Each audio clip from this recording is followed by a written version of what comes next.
going over the physical features, the unit is quite portable with smooth edges, making this easy to toss around and stow away in a tight bag. The entire unit is wrapped in a very solid aluminum grille. Pressing on this yielded no flexing at all.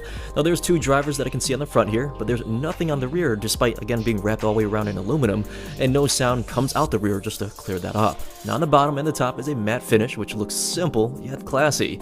Although the speaker does give the look of having a bass radiator or maybe a woofer pointing upwards here, sliding a piece of paper all the way around proved there's no opening. The design is just purely aesthetic. Nonetheless, it's still a unique look though. Looking over the buttons, they're all touch sensitive and they all work very well. When the unit is on, the unit glows a very bright white and not a cheap dim looking LED. The top left is your mode selector to enable Bluetooth, switch to the 3.5mm physical cord, or use a micro SD card slot, which I'll show you later. Now the right is pause and play with disconnecting the speaker if you use this as a speaker phone.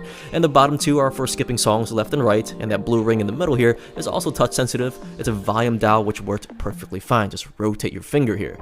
Now rotating to the rear, there's your on and off switch with a 3.5mm port to physically connect your device, a TF card slot, which is the acronym for Trans Flash, which SanDisk stopped using that name a while ago, but micro SD card slides basically right into this and plays music off of that. And last is a micro USB port for charging the device. Now there's no wall adapter, so you do have to use an existing USB port like on a computer or maybe a power bank. And last, there is a tiny LED under that indicates if the unit is being charged or basically if it's full. Now one issue, the light is very small. When the cord is plugged in, it does block the light, so checking it, it's somewhat of a slight nuisance though.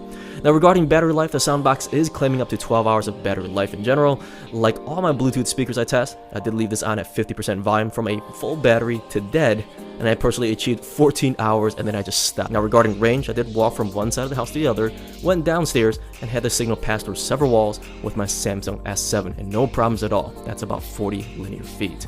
So other than that, the speaker doesn't have all the bells and whistles like NFC or being waterproof or offering bass boost, but the build quality and the aesthetic so far I'm really enjoying.